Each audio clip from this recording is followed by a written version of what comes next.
আমার নবীজি রাহমাতাল লিল আলামিন কে আল্লাহ রাব্বুল আলামিন বললেন, নবীজি গো, আপনাকে আমি নবুয়ত দান করেছি, আপনার উপর আমি কোরআন শরীফ নাজিল করেছি।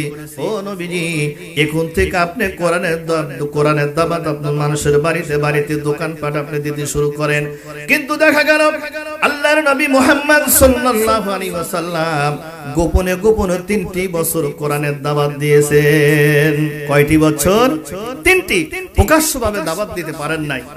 কিন্তু পরবর্তী দেখা গেল হযরতে ওমর ফারুক রাদিয়াল্লাহু তাআলা আনহু যখন ইসলাম কবুল করলেন, আমার নবীজিকে বললেন, নবীজি আমি ওমর ফারুক ইসলাম গ্রহণ করেছি, আর ইসলামের দাওয়াত গোপন ভাবে হবে না, প্রকাশ্য ভাবে দিতে হবে। বলেন সুবহানাল্লাহ। কিভাবে? প্রকাশ্য, আর গোপন ইসলামের দাওয়াত দেওয়া যাবে না। আমার নবীজি ইসলামের দাওয়াত দিতে যখন প্রকাশ্য ভাবে দাওয়াত দিতে শুরু করলেন, কাফেরদের মধ্যে থেকে কিছু কিছু লোক এসে আমার নবীজির হাত ধরে যখন মুসলমান হতে শুরু করলেন, আবু জেহেল চিন্তা করলেন আমার ভাতিজা মুহাম্মাদের দলে বেশি লোক হচ্ছে, এখন তো মেনে নেওয়া যায় না। আবু জেহেলের দল থেকে আমার নবীজির দলে কি হচ্ছে, লোক বেশি হচ্ছে।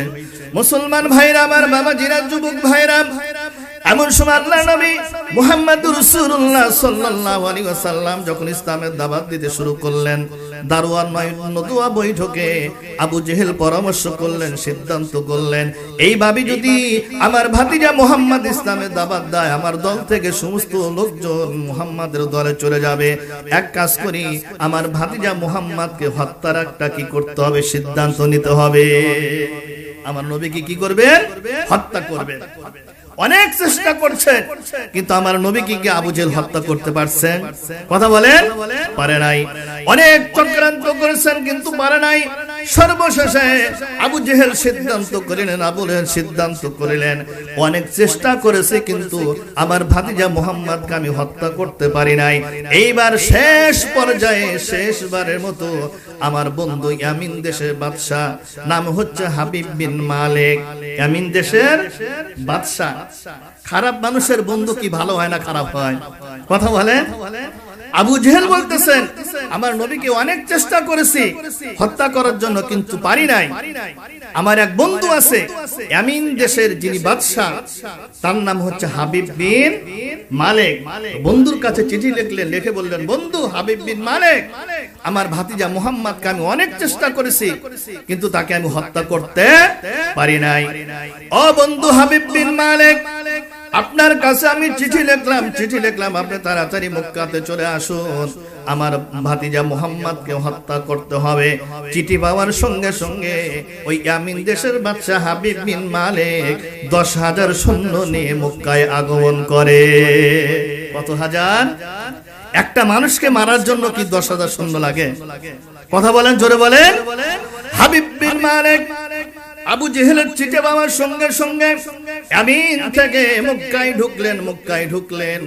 আর হাবিব বিন মালিক মক্কা ঢোকার সঙ্গে সঙ্গে এই আবু জেহেল কি করলেন, এমন একটি জায়গায় মঞ্চ তৈরি করলেন, প্যান্ডেল করলেন। কিতাবে পাওয়া যায় আবু কুবাইস পাহাড়ের উপরে বড় ধরনের একটা জনসভার আয়োজন করলো, একটা মঞ্চ তৈরি করা হলো। ওই মঞ্চে থাকবে 2টি চেয়ার। কয়টি চেয়ার? একটু সকলে একটু জোরে বলেন, কয়টি চেয়ার? 2টি চেয়ার।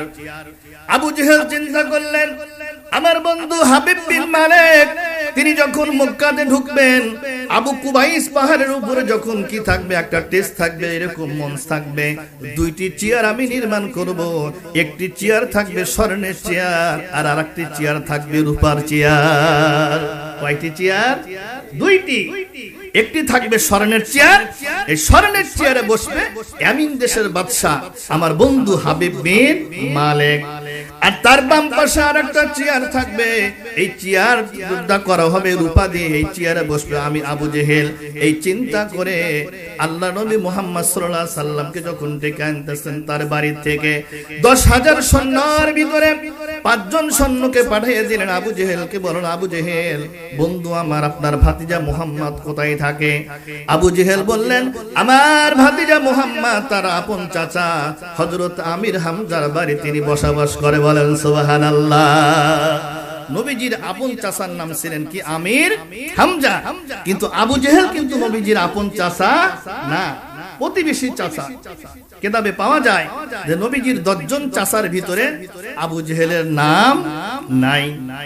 এমন সময় আবু জেহেল 5 জন সৈন্যকে পাঠিয়ে দিলেন, যাও আমার ভাতিজা মুহাম্মদ আমির হামজার বাড়িতে আছে, সেখান থেকে তুমি নিয়ে আসো।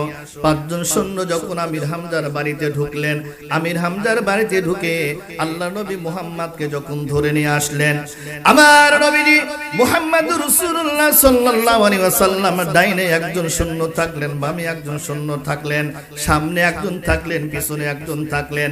আর এক সৈন্য বললেন, না এভাবে নিয়ে যাওয়া যাবে না, এই নবী মুহাম্মদকে হাত পায়ে শেকল বাঁধতে হবে, হাত পায়ে শেকল বেঁধে নিয়ে যেতে হবে। কারণ হচ্ছে তিনি রাস্তার ভিতর থেকে পালাতে পারেন। বলেন নাউজুবিল্লাহ। নবী কি পালাবে না। আমার নবী বলতেছেন, আমি পালাবো না, আমাকে এইভাবে নিয়ে যেতে হবে, আমি একাই চলে যাব। ওই যে আবু কুবাইস পাহাড়ের উপরে বিরাট একটা মঞ্চ তৈরি করে রেখেছেন। হাবিব বিন মালিক বসে আছেন স্বর্ণের চেয়ারে, আর আবু জেহেল বসে আছে কিসের চেয়ারে? রূপার চেয়ারে। আমার নবীজি রাহমাতাল লিল আলামিন যখন আবু কুবাইস পাহাড়ের উপরে উঠলেন, ওটার সঙ্গে সঙ্গে হাবিব বিন মালিক লক্ষ্য করে দেখলেন, আমার নবীজির চেহারার দিকে যখন তাকালেন, আমার নবীজির চেহারার দিকে একবার তাকায়, আর আকাশের চাঁদের দিকে একবার তাকায়। বলেন সুবহানাল্লাহ। হাবিব বিন মালিক 10,000 সৈন্য নিয়ে মক্কায় ঢুকছেন আল্লাহ নবী মুহাম্মদকে হত্যা করার জন্য। আবু জেহেল স্বর্ণের রূপার চেয়ারে বসে আছেন, আর হাবিব বিন মালিক স্বর্ণের চেয়ারে বসে আছেন।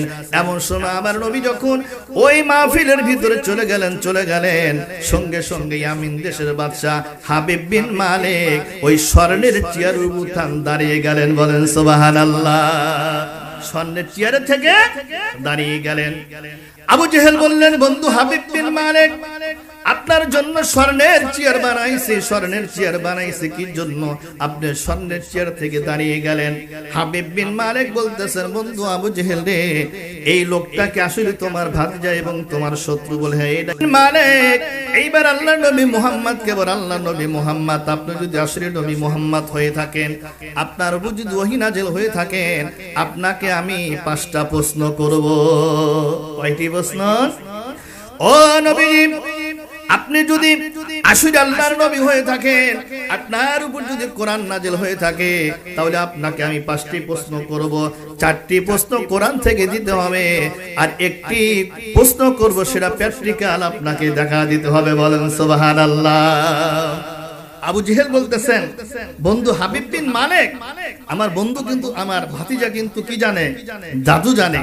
আপনি যে কোনো প্রশ্ন করবেন, যা করতে বলবেন, সেটাই আমার ভাতিজা মুহাম্মদ কি দেখাতে পারবে। এটা আবু জেহেলের ধারণা। আমার নবী ছিলেন জাদুকর। আমার নবী কি জাদুকর ছিলেন? বলে নাউজুবিল্লাহ। এটা তো পরিকল্পনাই করা যাবে না। হাবিব বিন মালিক আল্লাহর নবী মুহাম্মদকে বলেন, আল্লাহ নবী মুহাম্মদ, আসলে আপনি যদি নবী মুহাম্মদ হয়ে থাকেন, আপনার উপর যদি কোরআন শরীফ নাযিল হয়ে থাকে, আপনাকে 5টা প্রশ্ন করব, 4টি দিতে হবে কোরআন থেকে উত্তর, আর একটা প্র্যাকটিক্যাল দেখাতে হবে। প্রথম নাম্বার হচ্ছে, আপনার কাছে যে ওহী নাযিল হয় কোরআন শরীফ, আপনার প্রতি 30 পারা কোরআন শরীফ যে নাযিল হয়েছে, ও নবী মুহাম্মদ, আপনাকে কোরআন থেকে উত্তর দিতে হবে কোন আয়াতে আছে কোরআনের ভিতরে কোনো সন্দেহ নাই। বলেন সুবহানাল্লাহ। এই যে পবিত্র কোরআন শরীফের ভিতরে ভুল নাই, সন্দেহ নাই, একটা অক্ষর জের জবর একটা আয়াত ভুল নাই, এটা কোথায় আছে আপনাকে এই মুহূর্তে বলতে হবে। বলেন সুবহানাল্লাহ। হাজার হাজার মানুষ, ওই যে আবু কুবাইস পাহাড়ের উপরে হাজার হাজার মানুষ যখন এই কথাগুলো শুনতেছেন, হাবিব বিন মালিক বলতেছেন, আল্লাহ নবী মুহাম্মদ, আপনাকে বলতে হবে, প্রথম নাম্বার প্রশ্ন উত্তর আপনাকে দিতে হবে, কোরআন থেকে উত্তর দিতে হবে, কোরআন শরীফের ভিতরে কোন জায়গায় আছে যে কোরআনের ভিতরে কোনো ভুল নাই। বলেন মারহাবা। আমার নবীজি রাহমাতাল লিল আলামিন প্রথম প্রশ্ন করলেন হাবিব বিন মালিক। আমার নবীজি কোরআন থেকে উত্তর দিয়ে দিলেন, যালিকাল কিতাবুলা রাইবা ফি। আল্লাহু আকবার। আমার নবীজি বললেন, ও হাবিব বিন মালিক, এমন একটি কিতাব পবিত্র আল কোরআন, তার ভিতরে জালিকাল কিতাবুলা রাইবা ফি, তার ভিতরে ভুল নাই, কোনো শক্তি, কোনো সন্দেহ নাই। কেউ যদি মনে করে যে না এই পবিত্র কোরআন শরীফের ভিতরে ভুল থাকতে পারে, তাহলে তার ঈমান থাকবে না, যাবে? কথা বলে চলে যাবে। নতুন করে আবার তাকে মুসলমান হতে হবে। প্রশ্ন করলেন একটি, আল্লাহর নবী মুহাম্মদ সাল্লাল্লাহু আলাইহি সাল্লাম উত্তর দিয়ে দিলেন, যালিকাল কিতাবুল লা রাইবা ফি, এমন একটি কিতাব, এমন একটি গ্রন্থ যার ভিতরে কোনো সন্দেহ নাই, কোনো ভুল নাই। বলেন সুবহানাল্লাহ। মুসলমান ভাইরা আমার, বাবাজিরা, যুবক ভাইরা, হাবিব বিন মালিক ইয়ামিন দেশের বাদশা নবী মুহাম্মদ সাল্লাল্লাহু আলাইহি সাল্লামকে দ্বিতীয় প্রশ্ন করলেন, আল্লাহ নবী মুহাম্মদ, আপনি যদি আসলে নবী হয়ে থাকেন, রাসূল হয়ে থাকেন, দুই নাম্বার প্রশ্ন হলো, এক নাম্বার প্রশ্ন যেহেতু কোরআনের ভিতরে কোনো ভুল নাই, কোনো সন্দেহ নাই, আর একটা কথা জানতে চাই, এই কোরআন শরীফ নাজিল হওয়ার আগে পবিত্র কোরআন শরীফটা কোথায় ছিল? বলেন সুবহানাল্লাহ। ও নবীজি, আপনি যদি আল্লাহর নবী হয়ে থাকেন, দুই নাম্বার প্রশ্নের উত্তর দিতে পারবেন। বুঝলাম এই কোরআন শরীফের ভিতরে কোনো ভুল নাই, কোনো সন্দেহ নাই, কিন্তু এই কোরআন শরীফ আপনার উপর নাজিল হওয়ার আগে এটা কোথায় ছিল জানা দরকার আছে কিনা? ও মুসলমান ভাইরা আমার, বাবাজিরা, যুবক ভাইরা, আল্লাহর নবীজি মুহাম্মদুর রাসূলুল্লাহ সাল্লাল্লাহু আলাইহি সাল্লাম কিন্তু স্বর্ণের চেয়ারে বসে আছেন। হাবিব বিন মালিক আবার নবীকে বলতেছেন, আখিরি জামার নবী মুহাম্মদ সাল্লাল্লাহু আলাইহি ওয়াসাল্লাম, আপনি বলেন পবিত্র কোরআন শরীফ আপনার উপর নাজিল হওয়ার আগে কোথায় ছিল? বলেন আল্লাহু আকবার। আমার নবীজি কোরআন থেকে উত্তর দিলেন, বাল হুয়া কুরআনুম মাজিদুন ফি লাউহিম মাহফুজ। আল্লাহু আকবার।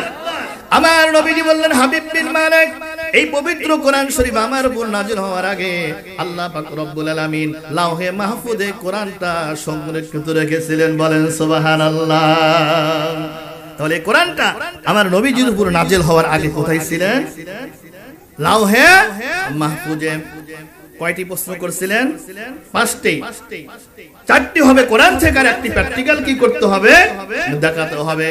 তিন নাম্বার প্রশ্ন, হাবিব বিন মালিক আমার নবীজিকে জানালেন, আল্লাহ নবী মুহাম্মদ, আপনি যদি আসলে নবী হয়ে থাকেন, রাসূল হয়ে থাকেন, আপনাকে তিন নাম্বার প্রশ্ন করব, এই কোরআনের ভিতরে কোনো সন্দেহ নাই, কোরআন আছে লাউহে মাহফুজে, কিন্তু আপনার কাছে আমি জানতে চাই এই কোরআন শরীফটা কোন মাসে এই পৃথিবীতে আগমন করেছে? বলেন সুবহানাল্লাহ। আরবি মাস হচ্ছে কয়টি? 12টি। বাংলা মাস কয়টি? ইংরেজি মাস কয়টি? 12টি। আমরা ইংরেজি মাস হিসাব করতে পারি, কিন্তু এখন যদি আপনাদের প্রশ্ন করি যে আরবি মাস মুহররম থেকে শুরু করে আরবি 12টা মাস একটু বলেন, মনে হয় কারো হিম্মত নাই বলার জন্য, যে একজন পারতে পারে। আমার নবীজি হাবিব বিন মালিক যখন বললেন, আল্লাহর নবী মুহাম্মদ, এই পবিত্র কোরআন শরীফ 12টি মাসের ভিতরে কোন মাসে অবতীর্ণ হয়েছে আপনার উপর? আমার নবীজি তিন নাম্বার প্রশ্ন উত্তর দিয়ে বললেন, শাহরু রমাদানাল্লাযী উনজিলা ফীহিল কুরআন। আল্লাহু আকবার। আমার নবীজি বললেন, হাবিব বিন মালিক, এমন একটি মহাগ্রন্থ পবিত্র আল কোরআন আল্লাহ পাক রব্বুল আলামিন আমার উপর মাহে রমজানুল মুবারক মাসে আল্লাহ তাআলা নাজিল করেছে। বলেন সুবহানাল্লাহ। উত্তর পেলেন কয়টি? আমার দিকে তাকান। উত্তর পেলেন কয়টি? তিনটি। চার নাম্বার প্রশ্ন, হাবিব বিন মালিক আমার নবীজিকে ডেকে ডেকে বলেন, আল্লাহ নবী মুহাম্মদ সাল্লাল্লাহু আলাইহি ওয়াসাল্লাম, চার নাম্বার প্রশ্ন আমি আপনার কাছে উত্তর জানতে চাই, যেহেতু কোনো সন্দেহ নাই কোথায় রাখছিল আল্লাহ রাব্বুল আলামিন পবিত্র কোরআন, সেটাও আপনি বলে দিলেন, কোন মাসে নাজিল করেছে সেটাও বলে দিলেন। চার নাম্বার আপনার কাছ থেকে আমি জানতে চাই, এই পবিত্র কোরআন শরীফ, কোরআন মাজিদ মাহে রমজানুল মাসে মাহে রমজানুল মুবারক মাসে কোন রাতিতে আল্লাহ রাব্বুল আলামিন পৃথিবীতে আগমন করাইছে? বলেন সুবহানাল্লাহ। বুঝতে পারলাম যে মাহে রমজান মাসে নাজিল করেছে, কিন্তু কোন রজনীতে, কোন তারিখে আল্লাহ তাআলা কোরআন শরীফ নাজিল করেছেন? হাবিব বিন মালিক কি করতে চায়? জানতে যায়। মুসলমান ভাইরা আমার, বাবাজিরা, যুবক ভাইরা, আল্লাহর নবীকে প্রশ্ন করার সঙ্গে সঙ্গে চার নাম্বার প্রশ্ন উত্তর দিয়ে দিলেন। আমার নবীজি বললেন, ইন্না আনসালনাহু ফি লাইলাতিল কদর। আল্লাহু আকবার। আমার নবীজি হাবিব বিন মালিককে বললেন, হাবিব বিন মালিক, আল্লাহ রাব্বুল আলামিন পবিত্র মাহে রমজানুল মুবারক মাসে লাইলাতুল কদর রাত্রিতে পবিত্র কোরআন শরীফ নাযিল করে দিয়েছেন। বলেন সুবহানাল্লাহ। প্রশ্ন করেছিলেন কয়টি? 5টি। উত্তর পেলেন কয়টি? 4টি। আল্লাহর নবীজি জনাবে মুহাম্মদ সাল্লাল্লাহু আলাইহি ওয়াসাল্লাম হাবিব বিন মালিককে বললেন, হাবিব বিন মালিক, আপনি 5 নাম্বার প্রশ্নটা করুন, আমি উত্তর দিয়ে দিব। হাবিব বিন মালিক বলতেছেন, 5 নাম্বার প্রশ্ন করব কোরআন থেকে না, প্র্যাকটিক্যাল তোমাকে দেখাতে হবে, প্র্যাকটিক্যাল দেখাতে হবে। 5 নাম্বার তোমাকে যে জিনিসটা প্র্যাকটিক্যাল দেখাতে হবে। এখন আমরা অবস্থান করছি পাহাড়ের উপর, আবু কুবাইস পাহাড়ের উপর। ওই যে পূর্ণিমার চাঁদ দেখা যায় আকাশে, পূর্ণিমার কি চাঁদ আকাশে দেখা যায়। এই মুহূর্তে আপনাকে নবী হিসেবে আমরা মেনে নিতে পারি, শর্ত একটা, ওই আকাশে যে চাঁদ আছে এই চাঁদকে 2 টুকরা করে দেখাতে হবে। কয় টুকরা? কথা বলতেছে কি একটু জিকির করি, লা ইলাহা লা ইলাহা, মুহাব্বতে পড়ি, লা ইলাহা লা ইলাহা ইল্লাল্লাহ, লা ইলাহা।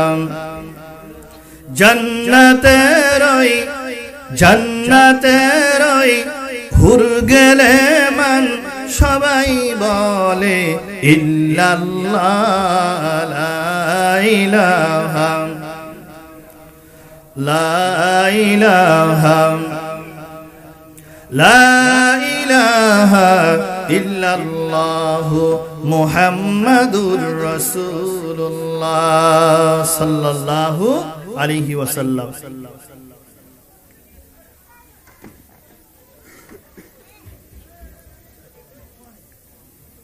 ওই যে আকাশের চাঁদ দেখা যায়, চাঁদ দেখা যায়, পূর্ণিমার চাঁদ। আপনি এখান থেকে হাতের ইশারায় ওই পূর্ণিমার আকাশের চাঁদটা দ্বিখণ্ড করতে হবে। বলেন সুবহানাল্লাহ। আমার নবী পারবে? কথা বলেন, পারবে। আমার নবীজি রাহমাতাল লিল আলামিন, তিনি কি করলেন? আল্লাহর উপর ছেড়ে দিলেন, বলেন রব্বুল আলামিন এই মুহূর্তে আমাকে সাহায্য করেন। আল্লাহ তাআলা বললেন, নবী গো, আমার বন্ধু, আমার হাবিবুল্লাহ, ইয়া রাসূলুল্লাহ, ইয়া হাবিবাল্লাহ, আপনি কোনো টেনশন করবেন না, টেনশন করবেন না। আপনার ডান হাতের শাহাদত আঙ্গুল দিয়ে শুধু চাঁদকে একটু ইশারা করেন, সঙ্গে সঙ্গে আকাশের চাঁদটা 2 খণ্ড হয়ে যাবে। বলেন সুবহানাল্লাহ, আল্লাহু আকবার। মুসলমান ভাইরা, আমার বাবাজিরা, যুবক ভাইরা, আমার নবীজি বিসমিল্লাহির রহমানির রহিম বলে যেই মাত্র ডান হাতের শাহাদত আঙ্গুল দিয়ে আকাশের দিকে হাত উত্তোলন করে যেই মাত্র চন্দ্রকে ইশারা করলেন, সঙ্গে সঙ্গে আকাশের ওই পূর্ণিমার চাঁদটা সঙ্গে সঙ্গে 2 টুকরা হয়ে গেল। বলেন সুবহানাল্লাহ। সঙ্গে সঙ্গে 2 টুকরা হয়ে অন্ধকার হয়ে গেল। এরপরে হাবিব বিন মালিক বলতেছেন, ও নবীজি, আপনি আগের মতো কি করে দেন, মিল করে দেন। বলেন আল্লাহু আকবার। এই দৃশ্য দেখে হাবিব বিন মালিক মনে মনে অর্ধেক মুসলমান হয়ে গেছে। বলেন আল্লাহু আকবার। আবু জেহেল বলতেছেন, হাবিব বিন মালিক, আপনি তাড়াতাড়ি অ্যাকশনে যান, তাড়াতাড়ি এই মুহূর্তে আমার ভাতিজা মুহাম্মদকে হত্যা করেন। ও বন্ধু হাবিব বিন মালিক, এই মুহূর্তে আমার ভাতিজা মুহাম্মদকে কি করেন? হত্যা করেন। বলেন এখন হাবিব বিন মালিক হত্যা করবে না ইসলাম গ্রহণ করবে? কথা বলেন, ইসলাম গ্রহণ করবে। হাবিব বিন মালিক আমার নবীজির কানে কানে বললেন, আল্লাহ নবী মুহাম্মদ, আমি বুঝতে পেরেছি আপনাকে হত্যা করার জন্য সে আমার অন্যায় হয়ে গেছে।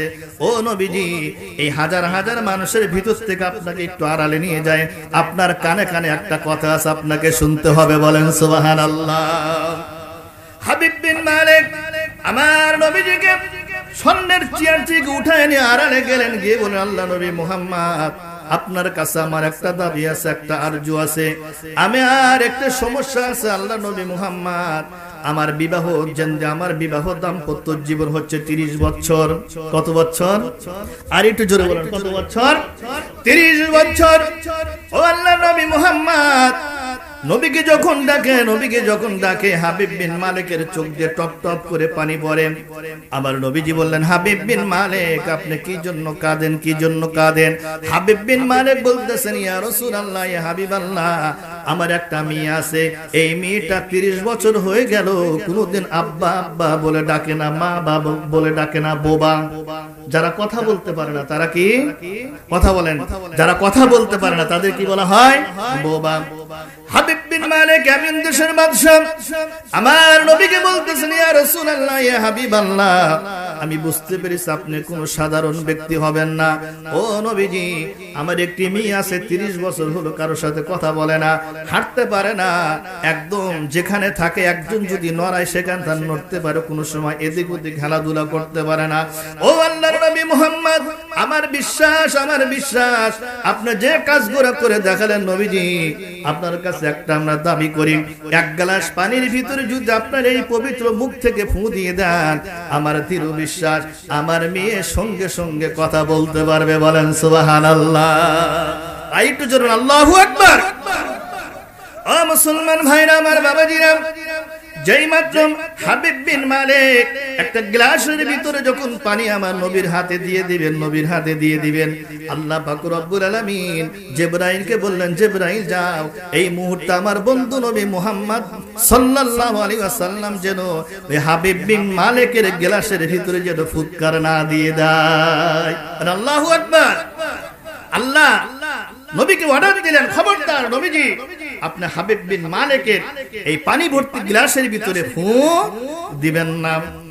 এমন সময় আমার নবীজি হাবিব বিন মালিককে বললেন, হাবিব বিন মালিক, আপনি এক কাজ করুন, আপনার গ্লাসের ভিতরে ফু দিতে হবে না, আপনি বাড়িতে চলে যান। লম্বা ঘটনা। হাবিব বিন মালিক আমার নবীকে হত্যা করার জন্য এসেছিলেন, কিন্তু হত্যা করতে পারে নাই, মনে ইসলাম গ্রহণ করেছে। যেই মাত্র বাড়িতে চলে গেলেন, বাড়িতে প্রবেশ করার সঙ্গে সঙ্গে ওই 30 বছরের বোবা মেয়েটা আব্বা বলে ডাক দিয়েছে। বলেন সুবহানাল্লাহ। আরেকটু জোরে আল্লাহু আকবার। 30 বছর কথা বলতে পারে না, কিন্তু যেই মাত্র বাড়ির ভিতরে প্রবেশ করছে, ইয়ামিন দেশের বাদশা নাম হলো হাবিব বিন মালিক, যেই মাত্র বাসার ভিতরে বাড়ির ভিতরে ঢুকছে, ওই 30 বছরের বোবা মেয়েটা আব্বা বলে ডাক দিয়েছে। আল্লাহু আকবার। সেই নবীজি হুকুম, নবীজি সুন্নাত তরিকা আমাদের চলা দরকার আছে কিনা? কথা বলেন।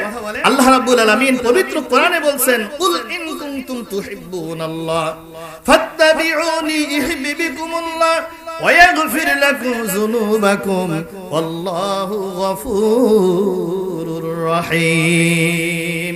আমার আল্লাহ বলছেন তাম পৃথিবীর মানুষদেরকে যে তোমরা আমাকে যদি পেতে চাও, আমার ভালোবাসা গ্রহণ করতে চাও, তাহলে নবী মুহাম্মদ সাল্লাল্লাহু আলাইহি ওয়াসাল্লামকে কি করো?